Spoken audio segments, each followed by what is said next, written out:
Welcome to Git Introduction, Setup and Usage. This video has some timestamps, so you can skip to whatever part you want to take a look at. First things first, let's take a little introduction to Git. Git is a distributed version control system for tracking changes in source code during software development. It's designed for coordinating work amongst programmers, but it can also be used to track changes in any set of files. Its goals include speed, data integrity, and support for distributed nonlinear workflows. That's the definition as it's stated in Wikipedia. Git is basically used in software development because of its automatic file change tracking abilities so that the developers themselves don't have to track all the changes. And it also has the ease of change integration, again, for the same reason.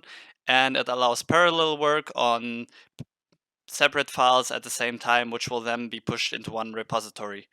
The repository that is used in Git is sort of like, you gotta imagine it like being your working directory. Now to the setup part, you want to go ahead and download Git from the given website. You would have to select the proper client, obviously, based on your OS.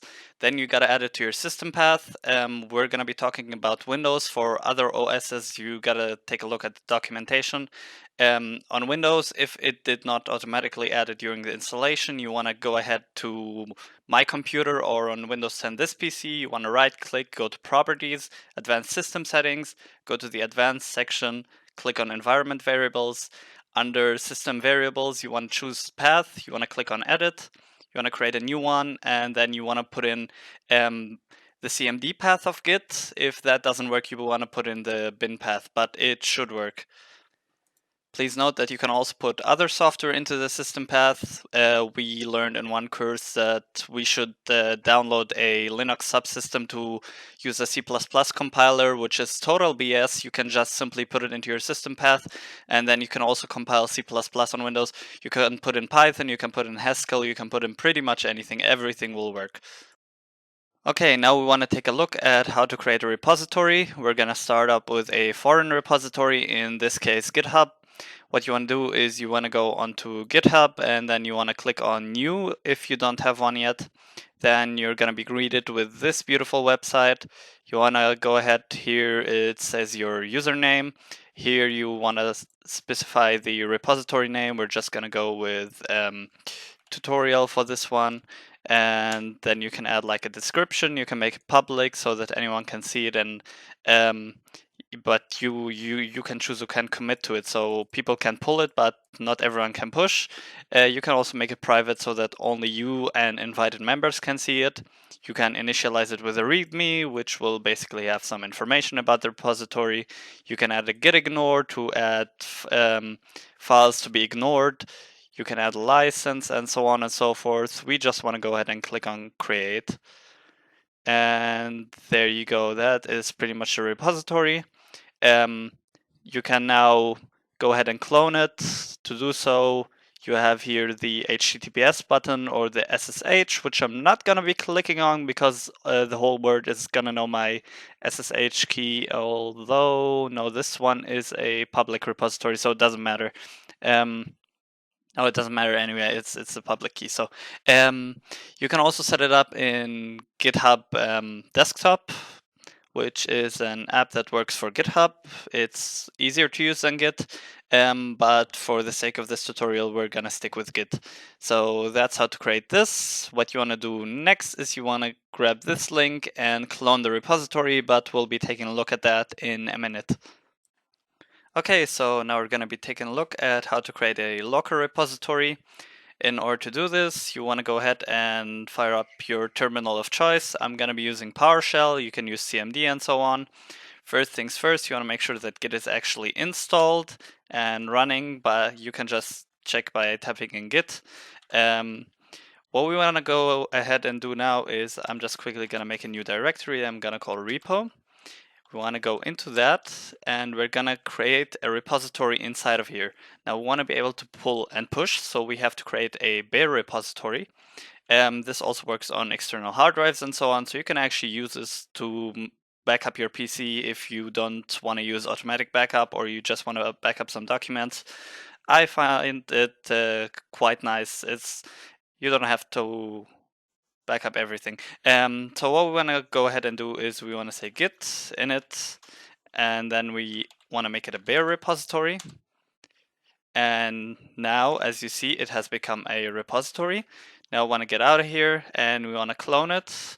Now I cannot clone it in here because the repo file already exists, so I'm just quickly going to create a new file I'm going to call repo2. And in order to clone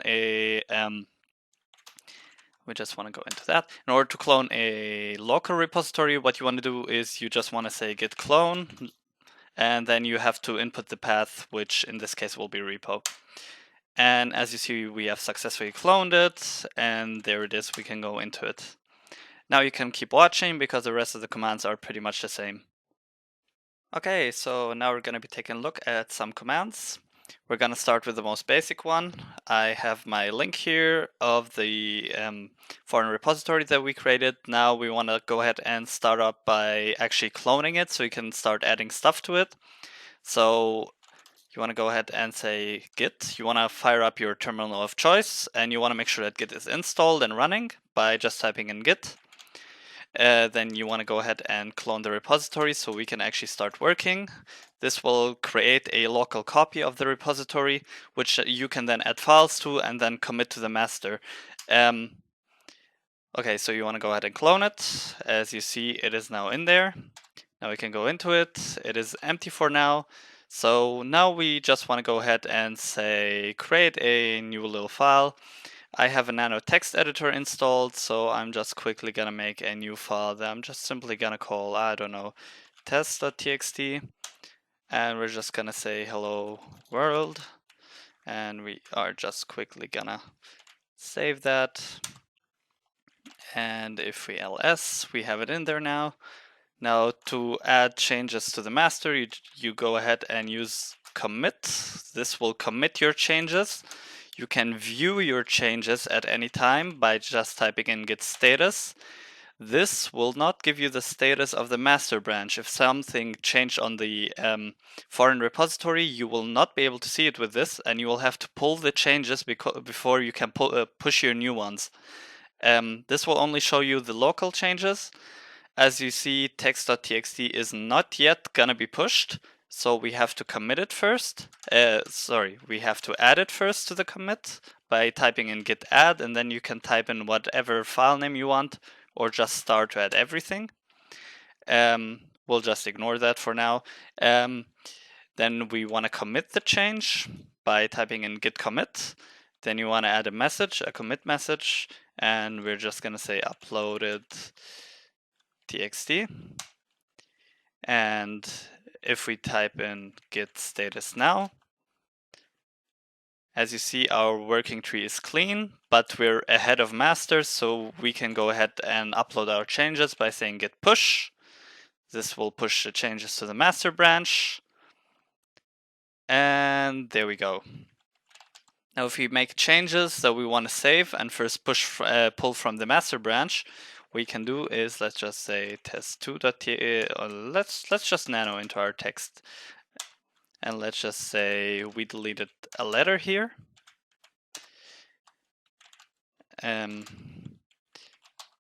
Okay, so we want to go ahead and add that file. But we do not yet want to commit that. Actually, we don't want to push that. We want to commit.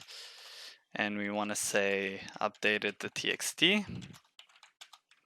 We don't yet want to push that change. And so what we can go ahead and say is we can go ahead and say git stash, and this will stash the changes. In this case, we already committed it, so we cannot actually do that. We're gonna have to put in another text file, and we'll just say hello. Yes, enter. And if we now go ahead and say git add that, and then we say git stash, it will change. It will save the local changes, and they will not be committed to the master branch yet. We can choose.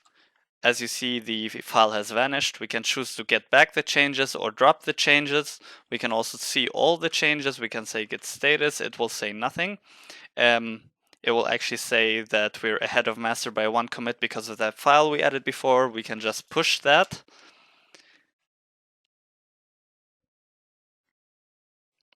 However, we did not push the other file. As you see, it's not in there. If you want to take a look at all our stash, which basically contains all the changes that have not yet been pushed to master, we can say git stash list. It'll show us these. If we want to get it back, we just say git stash pop, and now we have it back. If we want to go ahead and drop it, as you see, git stash list, we can actually go ahead and drop this change completely by just saying git drop, which will basically drop the very first one. And git stash drop, I'm sorry, there we go. And if we now say git stash list, there's nothing there. Git stash pop doesn't work. And stash pop, there is nothing. And if we say ls, the file is gone. So most important commands for now are clone, the add command, the commit command, the stash command, and then this stash pop, stash drop. You should know these.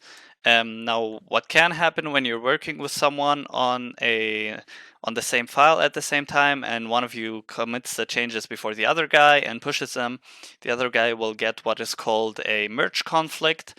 You're gonna have to go into the file, check out what changes you want to keep, and remove the changes that you don't want to keep, and then you'll be able to just upload the file regularly. And that's pretty much a very simple introduction to Git. I hope you learned something, and we'll see you in the next video.